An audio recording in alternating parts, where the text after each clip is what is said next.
পুলিটো যে আনে পুলিটোনো কি? এইটো হৈছে পচলা। পচলানো কি? পচলা আমি পুলিৰ কোমল অংশটো কুটি বিভিন্ন তৰকাৰীৰ সৈতে ভাজি খাব পাৰোঁ। ইয়াৰ পৰা আমি বহুত ডাঙৰ উপশম পাব পাৰোঁ, যেনে খোজ কাঢ়িব নোৱাৰিলে, গুৰুহা বিষালে ডাক্তৰে ইউৰিক এচিড বঢ়া বুলি কয়। এই ইউৰিক এচিডটো ভাল হ'বৰ কাৰণে আমি পচলা খালে সেই বিষবোৰৰ পৰা উপশম পাব পাৰোঁ। এইটো কি বস্তু? এইটো হৈছে গোলনেমু। ইয়াৰ পৰা কি উপকাৰ পাব? ইয়াৰ পৰা আমি বিভিন্ন ধৰণৰ উপশম পাব পাৰোঁ, যেনে পেটৰ বিষ হ'লে, পেটত কৃমি হ'লে আমি বস্তুটো খালে আমি সেইবোৰৰ বেমাৰৰ পৰা উপশম পাব পাৰোঁ। আৰু আমাৰ বমি হ'লে এই বস্তুৰ পৰা খালে আমি উপশম পাব পাৰোঁ। এইটো কেনেকৈ তৈয়াৰ কৰা হয়? এই গোলনেমুটো আমি বৈয়ামত ভৰাই তাৰ লগতে নিমখ দি বিভিন্ন 6 মাহ 7 মাহৰ কাৰণে থৈ দিয়া হয়। তাৰপিছতে ইয়াৰ ব্যৱহাৰ উপযোগী হয়। এইটো যে এৰিলে এইটো কিনো? এইটো হৈছে বাঁহৰ গাজ। এই গাছটো যে এৰিলে ইয়াক কেনেকৈ তৈয়াৰ কৰা হয়?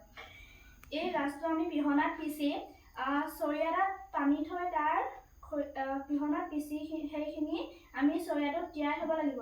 আৰু তাৰ পৰা আমি চেপি বৈয়াম এটাত থৈ কাঠি নিমখ দি তেতিয়া সেইবোৰ আৰু বসন্ত ওলালে ইয়াক মাগুৰ মাছৰ লগত দি শুকনি দিয়া হয়। এইটোনো কি বস্তু? এইটো হৈছে ভীমকলৰ বাকলি। ইয়াক আমি জুইত পুৰি ইয়াক পানীত তিয়াই আমি খাৰ হিচাপে ব্যৱহাৰ কৰিব পাৰোঁ।